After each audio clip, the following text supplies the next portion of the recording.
আসসালামু আলাইকুম ফ্রেন্ডস, আজকে আমি আপনাদের জন্য নিয়ে চলে এসেছি দুর্দান্ত স্বাদের পাকা আমের মাখা সন্দেশ বা কালাকাঁদ রেসিপি। এই রেসিপিটা আপনারা কিন্তু খুব সহজে বাড়িতে বানিয়ে নিতে পারেন। এর জন্য আমি এখানে 200 গ্রাম ছানা নিয়ে নিয়েছি। আপনারা দোকান থেকে পনিরও কিনে আনতে পারেন। আমি এখানে 1 লিটার দুধকে ভিনিগার দিয়ে কাটিয়ে 2 থেকে 250 গ্রামের মতো এখানে ছানা হয়েছে, তো আমি এই ছানাটা নিয়ে নিচ্ছি। নিয়ে ছানাগুলিকে আপনাদেরকে প্রথমে খুব ভালোভাবে হাতে ঘষে ঘষে একটু নরম করে নিতে হবে। এতে করে যত এইভাবে আপনারা নরম করে নেবেন মাখা সন্দেশটা কিন্তু ততটাই সফট হবে। তো আমি বেশ কিছুক্ষণ হাতে নরম করে নেওয়ার পরে এখানে দিয়ে দিলাম 1 কাপ পরিমাণে চিনি, আর এখানে নিয়ে নিলাম পাকা আমের পিউরি। এখানে কোনো রকম জল না দিয়েও আমি পিউরিটা কিন্তু তৈরি করে নিয়েছি। নিয়ে ভালোভাবে মিক্সড করে নিচ্ছি। বেশ কিছুক্ষণ আপনাদেরকে হাতে করে মিক্সড করে নিতে হবে যাতে চিনিটা গলে যায়। এই যে আমি বেশ কিছুক্ষণ মিক্সড করে নিচ্ছি। আপনারা চাইলে কিন্তু 5 মিনিটের মতো রেখে দিতেও পারেন।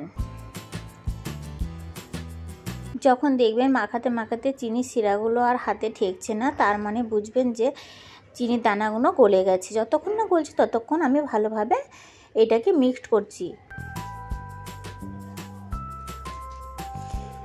আমার কিন্তু চিনির দানাগুলো খুব ভালোভাবে প্রায় মিক্সড হয়ে আসছে।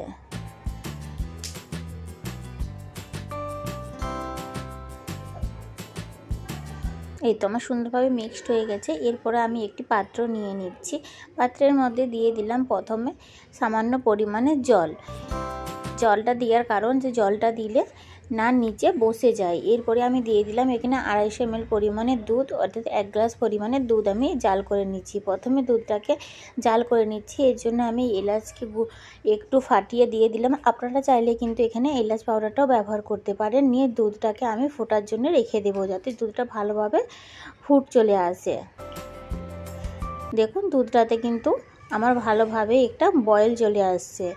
এটা যদিও প্রথমে ফোটানো দুধ ছিল, তাও জাল করা দুধকে আপনারা অবশ্যই একটু প্রথমে ফুটিয়ে নেবেন।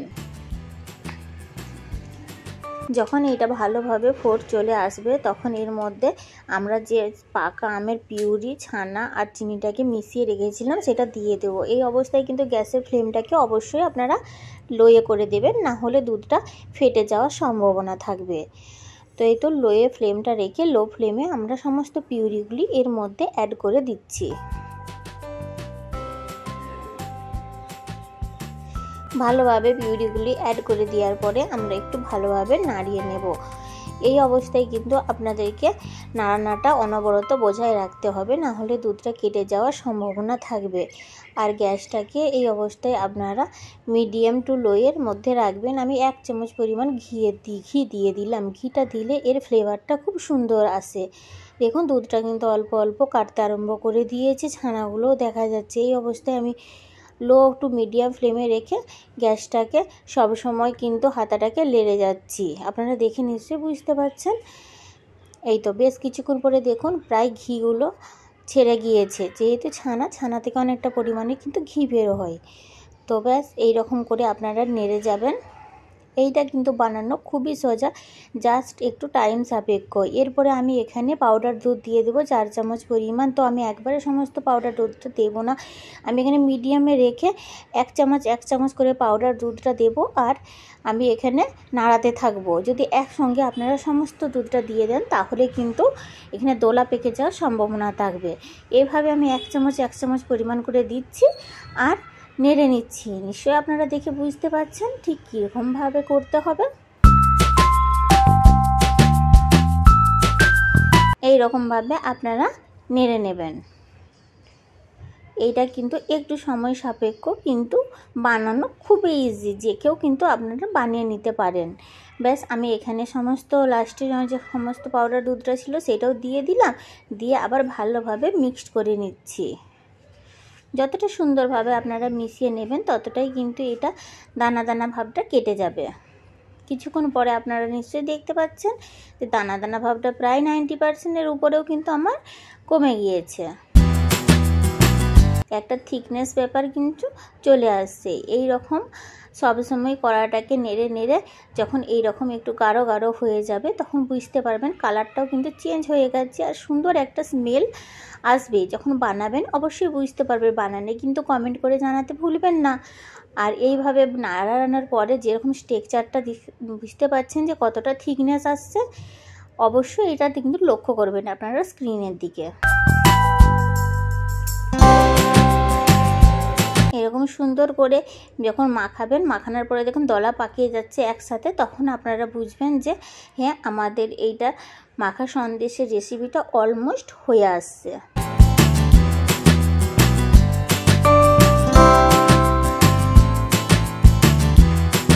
এই মাখা সন্দেশটা যেমন বানানো খুবই সোজা, খুব অল্প উপকরণে তৈরি হয়ে যাও, খেতেও কিন্তু দুর্দান্ত স্বাদের হয়। আপনারা চাইলে আম না দিয়েও দুধ আর ছানা দিয়েও এই সন্দেশটা তৈরি করে নিতে পারেন, আর চাইলে কিন্তু ম্যাঙ্গো এসেন্স দিয়েও তৈরি করতে পারেন। এখানে আপনারা চাইলে ম্যাঙ্গো এসেন্স অ্যাড করতে পারেন, কিন্তু যেহেতু আমার বাড়িতে বাচ্চা আছে তাই দিলাম না। দেখুন এরকম স্ট্রাকচার যখন হবে সেই রকম থিকনেসে আমি একটি পাত্রের মধ্যে নিয়ে নিচ্ছি। পাত্রের মধ্যে দিয়ে দিলাম সামান্য ঘি, যাতে নিচেটা বসে না যায়। এরকম ঘি দিয়ে ভালোভাবে ঘিটাকে ম্যাশ করে নিলাম। এরপরে আমরা যে মাখা সন্দেশটা তৈরি করেছিলাম সেটা এর মধ্যে দিয়ে দেব। ব্যাস, দিয়ে এবারে আপনারা যেই রকম মন যায় সেটা কিন্তু আপনাদের ইচ্ছা মতো আপনারা শেপ দিতে পারেন। ভালোভাবে সমস্ত উপকরণগুলো দিয়ে একটু ভালোভাবে আপনাদেরকে নিজস্ব পছন্দ অনুযায়ী শেপেতে তৈরি করে নিতে হবে। একটু যেহেতু গরম গরম, তারপর গরম গরম করলেই কিন্তু এই অবস্থাতে শেপটা নিয়ে আসা খুব সোজা হয়। এই অবস্থায় আমি একটু যেহেতু গরম আছে, আমি ছুরিটা দিয়ে ভালোভাবে গোল মতো শেপ করে নিচ্ছি।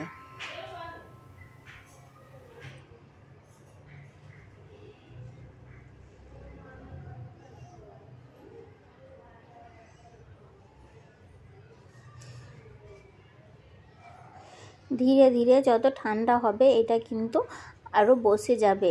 এই রকমভাবে গোল করে শেপ দিয়ে দিচ্ছি। আপনারা চাইলে যদি আপনাদের কোনো প্রবলেম হয় আপনারা ভালোভাবে শেপ দিয়ে কিন্তু ফ্রিজে 2 ঘন্টার মতো রেখে দিতে পারেন, যদি প্রথমবারের মতো করে থাকেন। কিন্তু এই রকম পারফেক্টভাবে করলে, সমস্ত নিয়ম ফলো করে করলে আর ফ্রিজে রাখার দরকার হবে না। নর্মাল টেম্পারেচারে 1-2 থেকে 2 ঘন্টা পরেই কিন্তু আপনারা এই মাখা সন্দেশটা একদম খেতে পারবেন।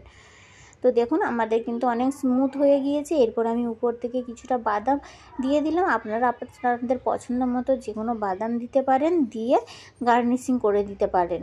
ব্যাস, এই যে উপর থেকে বাদামগুলো দিয়ে দিলাম, আমি সামান্য আমন্ড দিয়ে দিলাম, আর কিছু দিয়ে দিলাম কাজু।